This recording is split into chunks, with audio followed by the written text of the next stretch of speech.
మన స్వచ్ఛతా హీ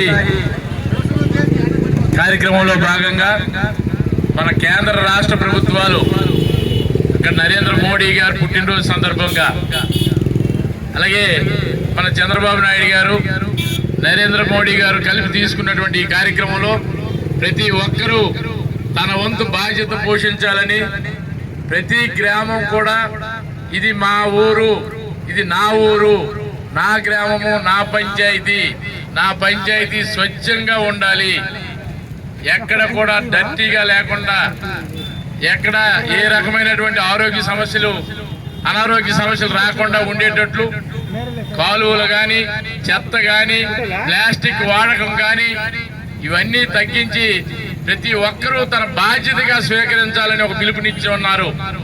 ఈ రోజు నుంచి అక్టోబర్ 1వ తేదీ వరకు కంటిన్యూగా రకరకాల ప్రోగ్రాంలు ప్రతి పంచాయతీలో, ప్రతి వీధి వాడలా నిర్వహించండి, ప్రజల్ని చైతన్యపరచండి. ఇది ఏ ఒక్కరో ఒక ప్రభుత్వమో లేకపోతే ఒక పంచాయతీ సర్పంచో ఒక సెక్రటరీయో లేకపోతే ఒక ఉద్యోగస్తులో చేసినటువంటి కార్యక్రమం కాదు. ప్రజలందరూ దీనికి సహకరిస్తేనే ఈ కార్యక్రమం దిగ్విజయం అవుతుందని ఒక పిలుపునివ్వడం జరిగింది. ఆ పిలుపునివ్వడంలో భాగంగానే మనందరం కూడా మన గ్రామ అభివృద్ధికి స్వచ్ఛ భారత్